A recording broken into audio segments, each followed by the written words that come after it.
Welcome back to Music for Dummies. This is lesson 9, and we're going to call it Movable Scales. You could almost call this the Pentatonic Scale too, but Movable Scales. We're going to review real quick. We're getting so much material behind us, there's not enough time to talk about too much, but we talked notes and steps, half steps, whole steps, notes that had sharps and flats. Some didn't. Talked about scales or rules of notes that sounded good together. We talked about chords, how to pick notes that you could play at the same time and sound good. Talked about 3-chord theory, which was really the 3 major chords that would sound good together. Talked about tonality, music pulling towards the center. Talked about notation a little bit, sheet music. Talked about the circle of fifths and even the circle of fourths, and just neat things about the we didn't mention relative minor yet on that one, but how the fourth and the fifth, and figured out adding sharps and flats. And then we talked about the relative minor in the next one, and it kind of fits into that circle. Today, talking about the movable scale. But I do want to mention it's not really for dummies. We called it that, didn't we? But we're doing a lot of music theory.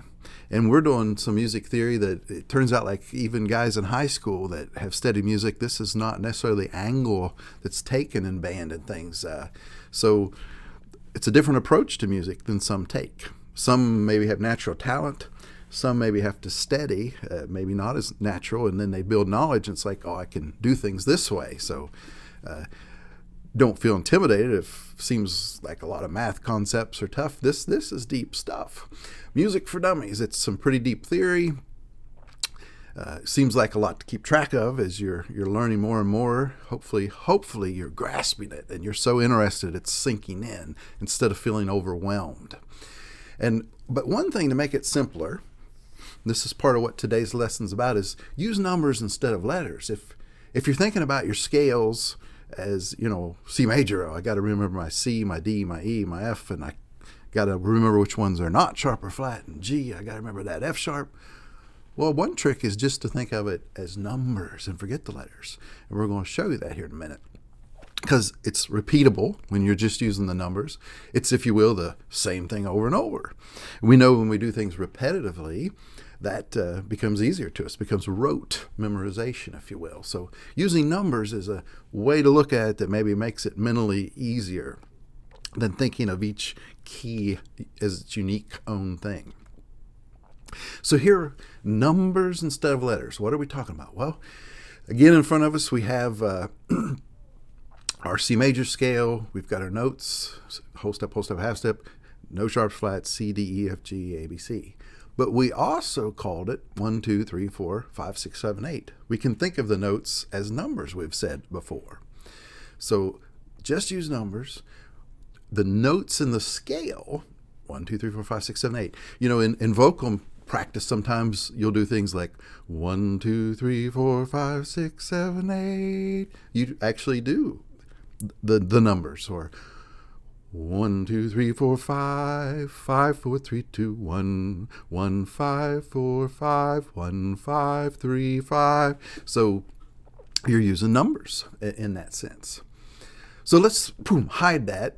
If I'm talking about the C major scale, I could be just talking about 1, 2, 3, 4, 5, 6, 7, 8, my notes. And then even when I'm talking about the chords, remember our numbers there are Roman numerals. And here we've got the 1, 4, 5, the major ones. Well, let's forget the key. Let's just 1, 4, 5. So now I'm talking about my notes 1 through 8 and my major chords, the 1, 4, and 5. And even like on a stringed instrument, you're going to see the same patterns over and over. Piano, one and probably trumpets and things, not the same as this, but on like a guitar, it's the same patterns over and over. One of the neat things about that instrument. But so in a sense, you can find your start note and just go on a stringed instrument, or your starting position. So like even if I'm talking G major scale, I can switch to inner scale. In the G, we did our whole steps and half step. It's at G major, had that 1 F sharp, but you don't necessarily have to worry about that. And we can add in our 1, 4, 5, the G, C, D, but let's just blank it out. I'm talking about my 1 through 8 and my 1, 4, 5.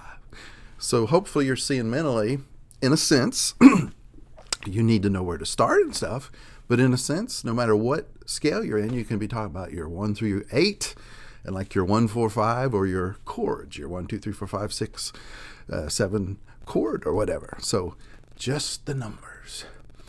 Now, as we move into this scale concept, we're going to introduce the pentatonic scale. We wouldn't have to do this here. This was not my original intention when I was talking. You might remember way back, probably about the second or third when I started talking about movable scales, and I think that it's time to present it. But a pentatonic scale is a good one to bring in here. And the prefix pent means 5 in math, a pentagon, right? Things of that nature. And that means there's 5 notes in that scale. And scale of 5 notes. And here to the right, we've picked, for instance, the A minor scales. Just pick any of them. A minor's good.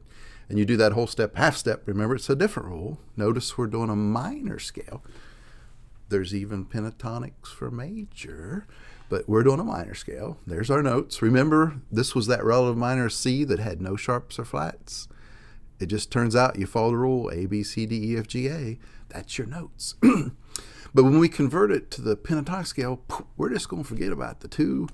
Poof, we're going to forget about the 6. So we're left with just using the 1, 3, 4, 5, 7, 8.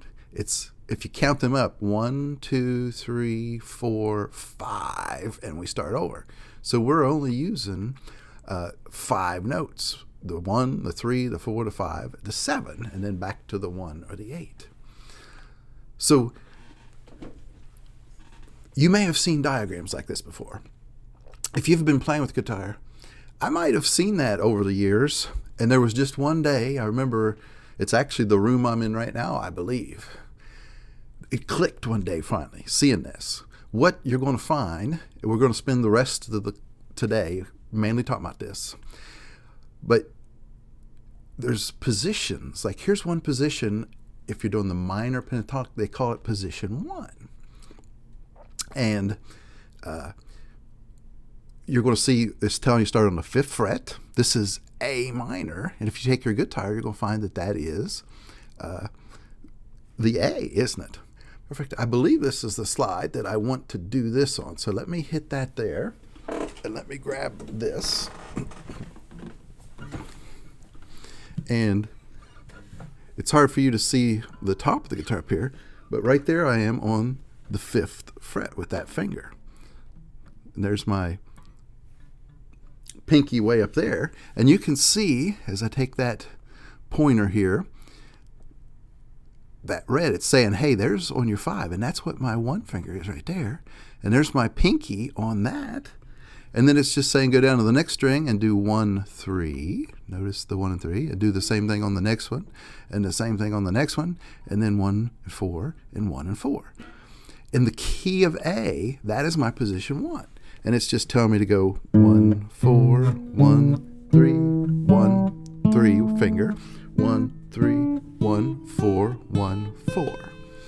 And if we analyzed, that would be an A, we said on the 5th fret. And you know the B, there's no, it goes right to C. Goes right to C. So we got a C, which is what we're saying here.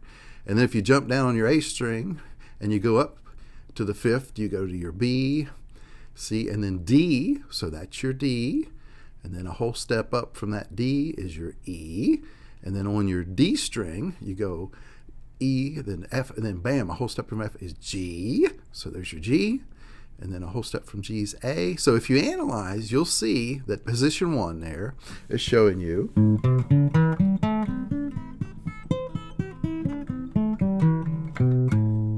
you're playing all notes in the A minor pentatonic. And one of the neat things is the only thing between the major and minor is, you know this from our lessons, the 3rd note is one of the main things. If that were a major scale, it would sound something like this. Instead of a, we're playing that minor 3rd, aren't we?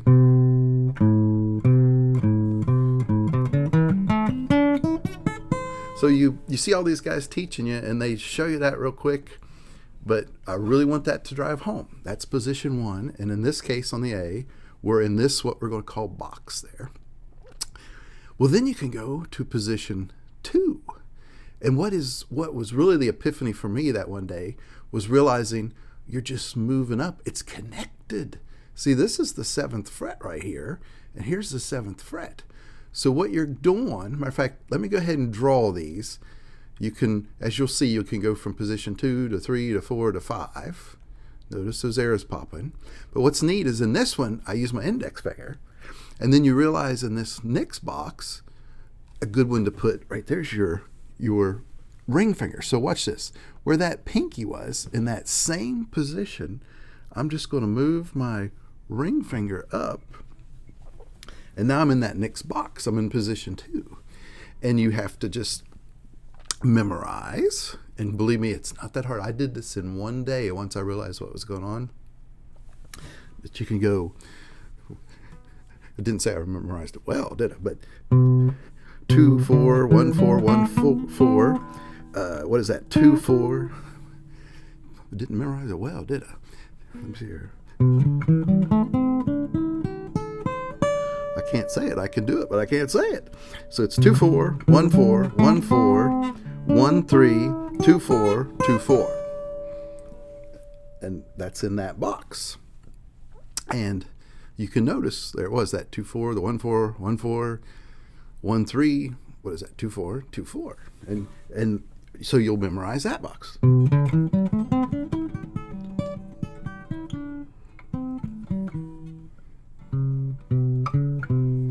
Now we go back to 1. If I'm in position 1, and you can start jumping up to box 2 then. You see how those notes seem to hit. And this just continues on. You'll see that if we went to the next box, it's pretty interesting. There's 3 in a row, ba-boom, ba-boom, ba-boom. And then this is odd because that crazy B string comes in. Matter of fact, I put here that you could use either finger. You're going to see some guys. Let me put that there. Yep. Let me get there. You can go. Notice that's my 12th fret here, but some guys will do the 1, 2, and on that box, some will do the 1. Just what am I doing there? The middle and the pinky. Doesn't matter. Whatever works for you.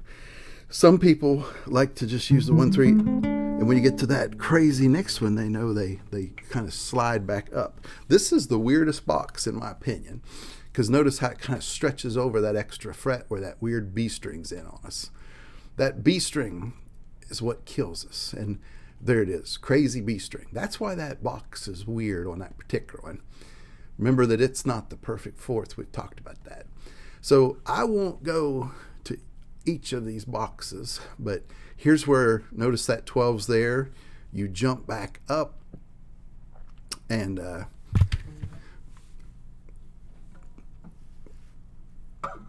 index on that one. I'm trying to get my brain straight. We're at here.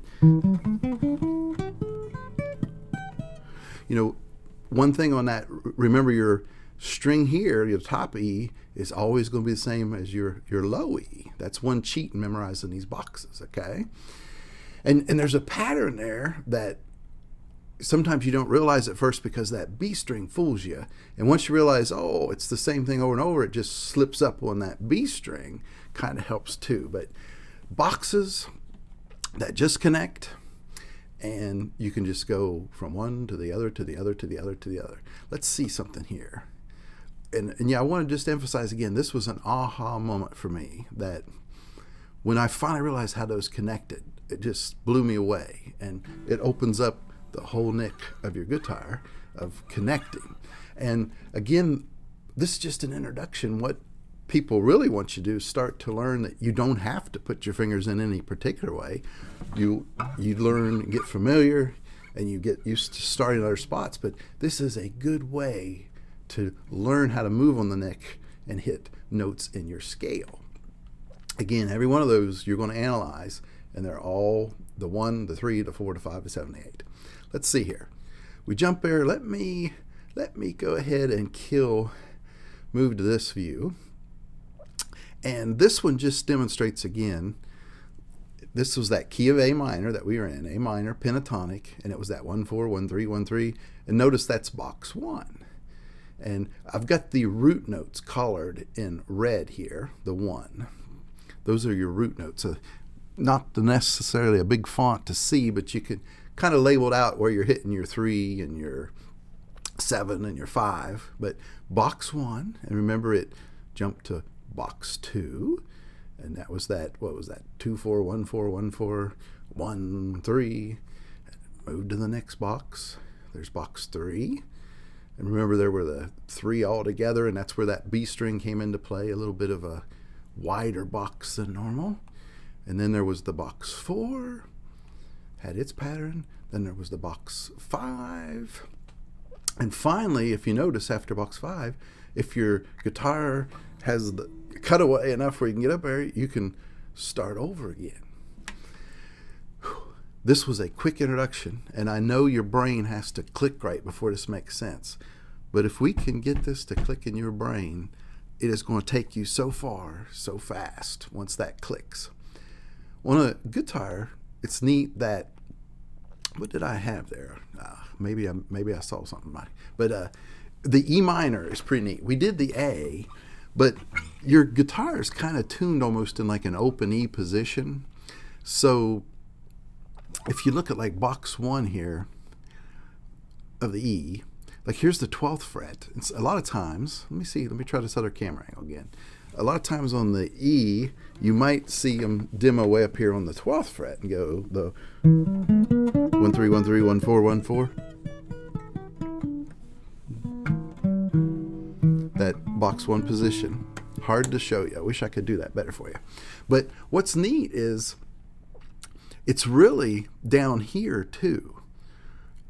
But you're using the nut of the guitar. It's the open strings that are like the 12th fret.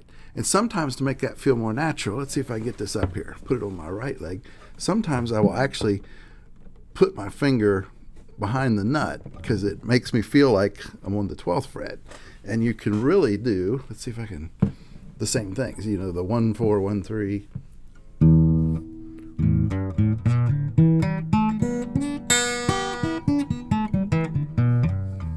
So you might not realize it, but a lot of videos you'll see guys, they don't use, and will just be up here on the 5th and the 4th. Hard to see that, but they're really doing the box 1.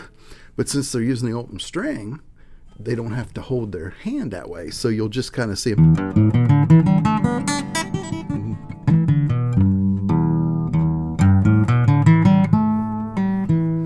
So that's box 1. And so you could, with E then, of course, go to box 2, which is right here. Notice that's where my pinky was before. And now that's where my middle is. And I'm in box 2 for the E and doing that 1 4, not 1 4, 2 4, 1 4, 1 4, and so on.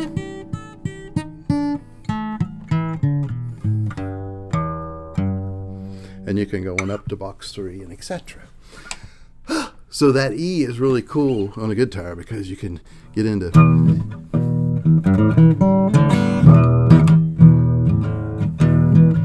you get some good E sounds there.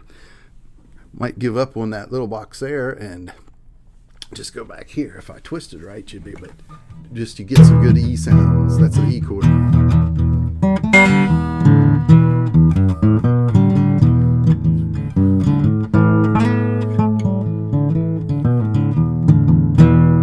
Box 1 position there doing some E stuff. Oh, time went so quick on that one. I can't believe it took that long, but I hope that helped you a lot. I hope that it can click for you faster than it clicked for me. That try to present that those 5 box positions, they are really connected, and it's a way to get you to start to learn where the notes are at. And in a future video, we might talk about picking a target note, the root note, and things of that nature in that scale. But this is a great start to being able to solo with the guitar. Maybe we'll have a video where it shows you trying to use I remember in some video, it might have been in the guitar, we talked about parts of a scale, and I was doing stuff like that. So now we've showed you part of that trick. I hope it helps you grow quick. Keep going back and looking at those boxes if it doesn't make sense. When that clicks and you see how they're connected, you can get those positions together, and there's smoother ways to slide on them. You don't have to lock your fingers in. When you learn how to kind of connect them by just sliding from one position to the next, starts giving you a lot of musical options. So hopefully you'll tune back in. See you later.